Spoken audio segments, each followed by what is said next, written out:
Without these important secrets, soldiers during World War II would never have survived. You can't even imagine what they had to do to come back from the war alive. These inhuman conditions gave rise to remarkable ingenuity, turning everyday objects into tools for survival. Heroism was evident not only in attacks, but also in the quiet, daily struggle against circumstances, where resourcefulness became the main weapon. Watch the video to the end, and you will learn how an ordinary can of condensed milk could replace a field kitchen, and why a simple soldier's scarf was worth its weight in gold.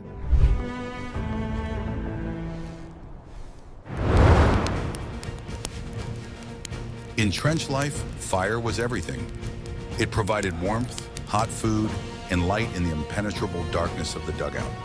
But ordinary matches instantly became damp in the mud and rain of the trenches. Therefore, the creation of the trench lighter was not a whim, but a necessity, a small victory of soldiers' ingenuity over circumstances. The design of this device was ingenious in its simplicity and reliability. The basis was a regular brass rifle cartridge case, which could be found in abundance on any battlefield. Brass did not rust, was durable, and was easy to work with using the simplest tools such as a knife or bayonet. A wick made of twisted threads from a greatcoat or any other suitable material was placed inside the cartridge case. The wick was soaked in gasoline, kerosene, or even alcohol, any combustible liquid that could be obtained. This system was much more reliable than damp match heads. The most difficult element was the striker, which had to strike a spark. It was made from a piece of a file or any other hardened metal. Special stones from factory lighters, or even fragments of ordinary stones of suitable hardness, were used as flint.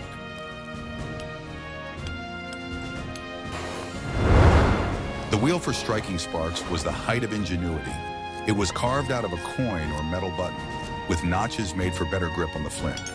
This detail required patience and a certain amount of skill, but the result was worth it. The assembled structure was compact and practically indestructible.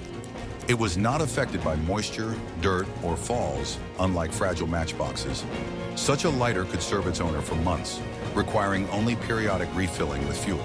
These trench artifacts became so popular that their manufacture turned into a kind of soldier's craft. Craftsmen exchanged their products for food, tobacco, or other items valuable in the trenches.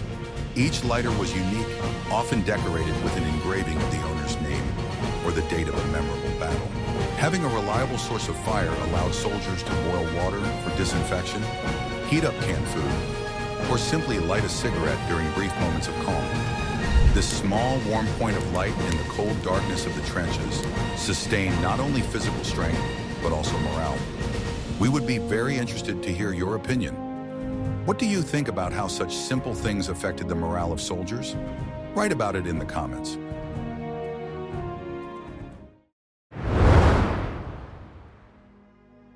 How did soldiers use water? In war, water was the second most important resource after ammunition, but finding clean water was almost impossible. Any source, river, lake, or well, could be poisoned or contaminated with bacteria. Consuming such water without treatment was guaranteed to lead to dysentery and other diseases that took more soldiers out of action than the enemy bullets.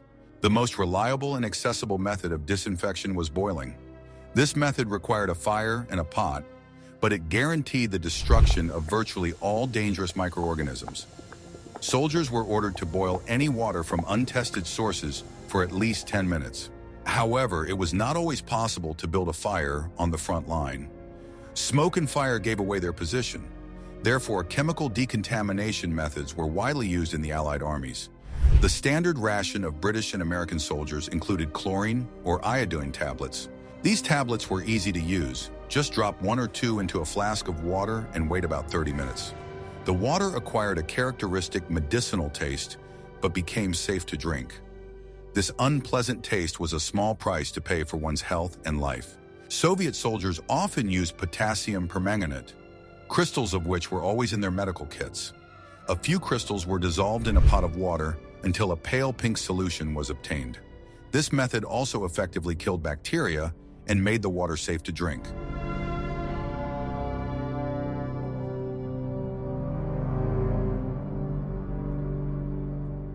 When there was no fire or chemicals at hand, soldiers resorted to improvised filters. The simplest filter could be made from several layers of fabric, with clean sand and crushed charcoal from a fire laid between them. Such a filter did not kill bacteria, but it significantly purified the water from dirt and impurities. To create a more complex filter, an empty tin can was used, with several holes punched in the bottom. The can was filled layer by layer with fabric, grass, sand, and charcoal. Water passing through these layers became noticeably cleaner and clearer. Soldiers were taught to determine water quality by indirect signs. Stagnant water with an unpleasant odor and unnatural color should be avoided. Preference was given to running water from streams and rivers, but even it had to be treated. Experience showed that neglecting the rules of water disinfection inevitably led to epidemics in units. Therefore, compliance with these seemingly simple instructions was monitored by officers as strictly as the care of weapons. The combat readiness of entire armies depended on discipline in this matter. Maintaining health in unsanitary conditions was no less important than carrying out combat orders. Simple water purification techniques, performed automatically, saved hundreds of thousands of soldiers' lives. This knowledge was as much a weapon as a rifle or grenade. Water could be both a source of life and a cause of slow and painful death. But what if I told you that even food could serve a completely unexpected function and not just satisfy hunger? Read on to the next chapter to find out how a sweet treat turned into a field kitchen.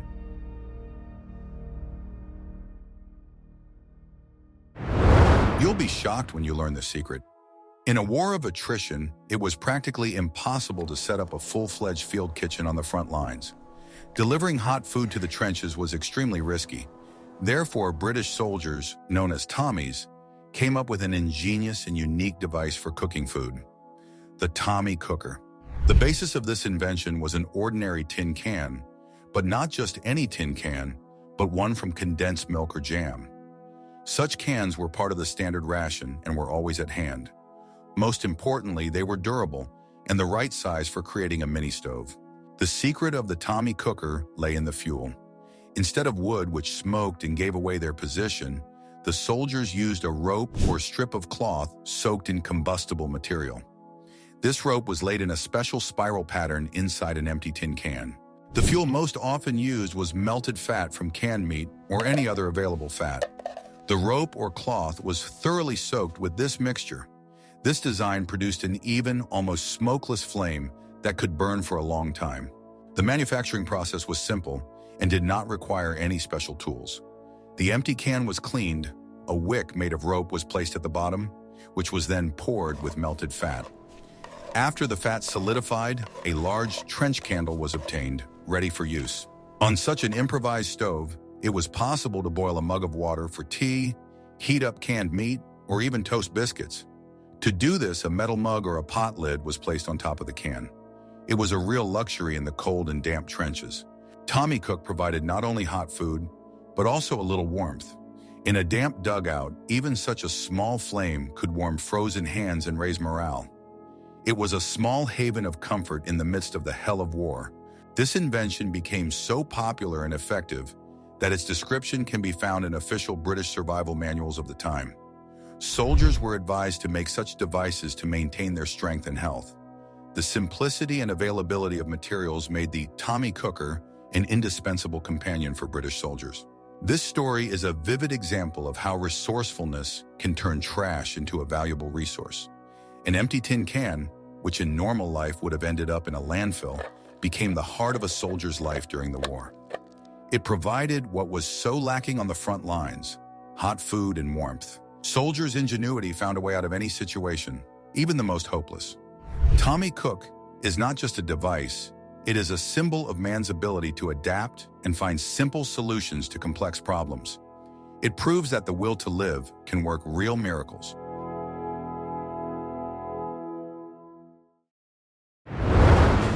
How to assemble a compass from improvised means. In combat conditions, especially in unfamiliar terrain or during diversionary raids, the ability to navigate was equivalent to survival. Not everyone had standard army compasses, and they could be lost or damaged. Therefore, every soldier had to be able to determine the cardinal directions using improvised means. The most well-known method was to use a wristwatch with hands. To do this, the watch was placed horizontally, and the hour hand was pointed at the sun. The angle between the hour hand and the 12 mark, or 1 in winter, was divided in half, and the bisector of this angle pointed south. This method was quite accurate and worked in any clear weather. It only required a watch and knowledge of a simple rule. In the instructions for scouts and paratroopers, this method was given special attention, as it allowed them to quickly orient themselves without special equipment. When there was no clock at hand, soldiers resorted to an even simpler method, but one that required patience. They stuck a vertical stick into the ground and marked the end of its shadow with a stone. After 15-20 minutes, when the shadow shifted, they marked its new position with a second stone. The line connecting the first and second marks indicated the direction from west to east. The first stone was always in the west, and the second in the east. The perpendicular to this line, respectively, indicated the north-south direction, which made it possible to determine all points of the compass. In cloudy weather or at night, these methods did not work, and then the soldiers' ingenuity came to the rescue. It was possible to create an improvised compass if it was possible to magnetize a needle or blade. To do this, the needle was repeatedly rubbed in one direction on woolen fabric or silk. The magnetized needle was carefully placed on a leaf or piece of bark, which was then lowered into a container of water, a puddle, a pot, or even a helmet. Floating freely, the needle turned under the influence of the Earth's magnetic field and pointed north with one end. This method required skill, but it was very effective. Experienced soldiers knew how to navigate using natural landmarks. They knew that moss on trees grows mainly on the north side, and anthills are located on the south side of the nearest tree or stump. This knowledge, inherited from their hunter ancestors, saved lives in the forests and swamps of the Eastern Front. They also paid attention to the crowns of trees. On the south side, they were usually denser and more lush. The annual rings on the stumps of felled trees were wider on the south side. All these signs together gave a fairly accurate idea of the directions. The ability to read a map of the terrain and compare it with real landmarks was a key skill. But without a compass, a map was useless. Therefore, the ability to quickly determine the cardinal directions turned an ordinary soldier into a scout capable of completing a mission and returning alive. These simple but effective techniques were part of the mandatory training for Special Forces soldiers. They proved that a soldier's main weapon is not only his rifle, but also his mind, observation skills, and knowledge. Which of these skills do you think could be useful to modern people?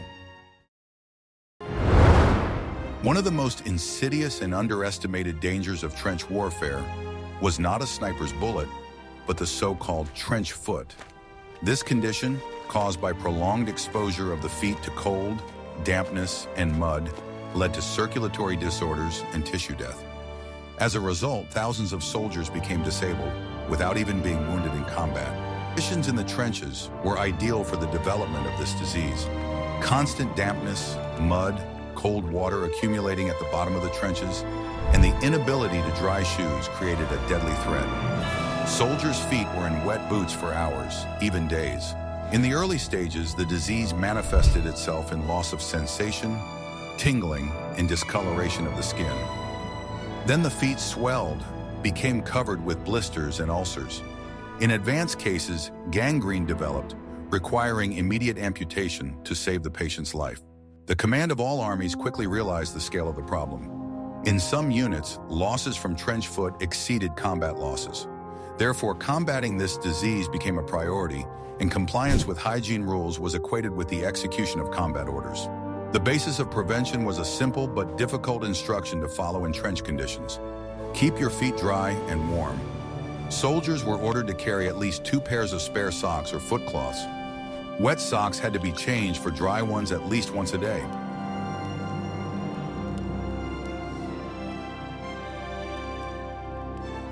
An entire system was set up for this purpose. While one pair of socks was on their feet, soldiers dried the other pair under their greatcoats on their own bodies. This seemingly primitive method was the only one possible in the absence of fires. British soldiers were given special whale oil as a preventive measure. This oil had to be carefully rubbed into the feet before putting on dry socks. The oil created a water-repellent layer that protected the skin from constant exposure to moisture. Mandatory daily inspections were introduced in the units. Officers and sergeants checked the condition of their subordinates' feet. Soldiers had to work in pairs, helping each other to examine and treat their feet. Soldiers who failed to comply with these hygiene rules could face severe punishment. Commanders understood that a soldier with trench foot was not just a sick man, but a combat loss requiring evacuation and treatment in the rear. Discipline in this matter was the key to the combat readiness of the entire unit. These measures significantly reduced the number of cases of the disease. Simple rules, changing socks, using grease, and regular examinations, saved more soldiers' feet than all the medical remedies of the time. This was a case where prevention proved more important than treatment.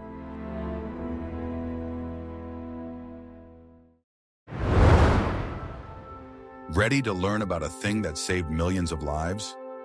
Long nights in the trenches were filled not only with cold, but also with pitch darkness. Any source of light, whether a fire or a lantern, could attract the attention of a sniper or artillery. Therefore, soldiers needed a safe, compact, and most importantly, smokeless source of light and heat. The solution was found in the form of a simple design called a trench candle, or smokeless heater. It required the simplest of materials to make: an empty tin can, corrugated cardboard, and paraffin or wax. All of these could be easily obtained in the field. The manufacturing process was extremely simple. A strip of corrugated cardboard was rolled into a tight roll and inserted tightly into a tin can. The height of the roll had to be slightly below the edge of the can. The cardboard acted as a large and powerful wick. Then this structure was filled with melted paraffin, wax, or any other similar material. Paraffin could be obtained from ordinary candles, which were part of the soldiers' supplies. It had to be poured slowly so that the cardboard was completely saturated. After the paraffin hardened, the finished product was ready. Such a candle burned for a very long time, from 4 to 6 hours, giving an even and bright flame. Most importantly, it produced almost no smoke, which made its use on the front lines relatively safe. The trench candle served several purposes at once. It lit up the dark dugout, allowing soldiers to write letters, clean their weapons, or simply see each other's faces. This small island of light in the darkness was of enormous psychological importance.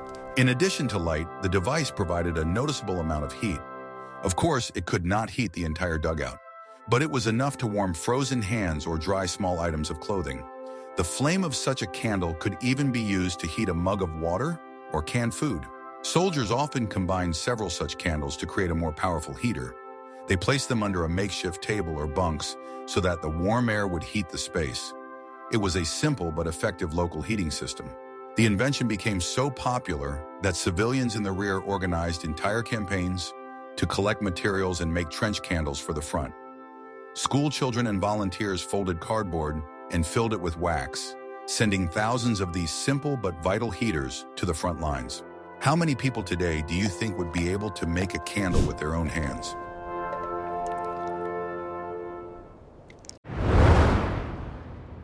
What you are about to learn will change your understanding of history. Every downed aircraft or parachute drop left behind a valuable resource: dozens of square meters of thin but incredibly durable silk. For soldiers and partisans operating behind enemy lines, this material became a real treasure. Knowing how to use it properly was one of the key survival skills.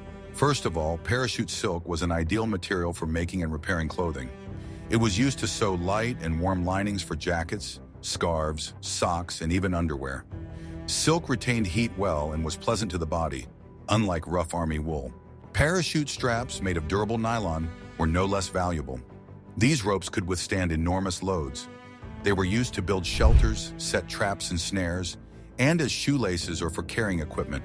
Thin silk fabric served as an excellent bandage material in the field. In the absence of sterile bandages, a clean piece of silk could be used to dress wounds. Its smooth texture did not stick to damaged tissue as much as cotton. Silk was also used to create highly effective water filters. Folded into several layers, it trapped even the smallest particles of dirt and sand.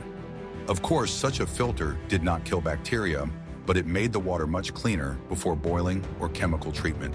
For pilots and paratroopers who found themselves in enemy territory, the parachute became the basis for building a temporary shelter. Stretched between trees, the canopy protected from rain and wind. The white silk of winter parachutes served as excellent camouflage in the snow. Maps of the area for pilots and scouts were often printed on silk. Unlike paper, such a map did not get wet in the rain, did not tear, and did not rustle. It could be easily hidden by crumpling it into a small ball, and if necessary, quickly unfolded.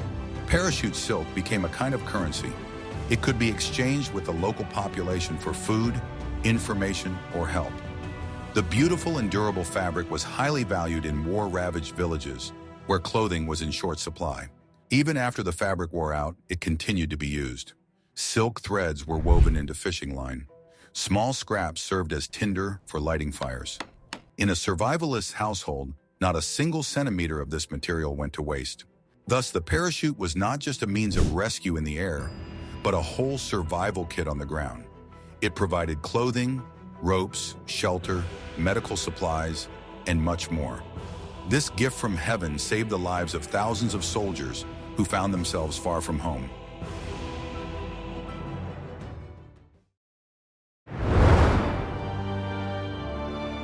The most formidable enemy in war was not the enemy, but what was going on in the soldier's head.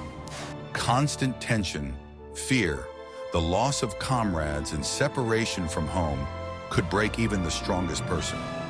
Therefore, developing psychological defenses was no less important than the ability to shoot. One of the main defense mechanisms was black humor. Soldiers joked about death, danger, and the absurdity of what was happening. These jokes, which would seem cynical and terrible to any civilian, served as a lightning rod in the trenches, allowing tension and fear to be released. The ability to laugh in the face of death was a form of protest against inhuman conditions. It was a way of saying, yes, everything is terrible, but we are not broken, we are still human. Soldier folklore, jokes, stories, songs, helped to preserve sanity in this crazy world. Another pillar of psychological resilience was routine. Strict adherence to the daily schedule, getting up, cleaning weapons, checking equipment, eating on schedule, created the illusion of order and control in a world where chaos reigned. These simple, repetitive actions structured time and prevented people from sinking into despair. Even in the most terrible conditions, soldiers tried to maintain some semblance of normal life. They decorated their dugouts with photographs of their families or magazine clippings. Some started improvised vegetable gardens, growing onions or dill on a small patch of land. The hunt for additional amenities, or scrounging, as American soldiers called it, played a huge role.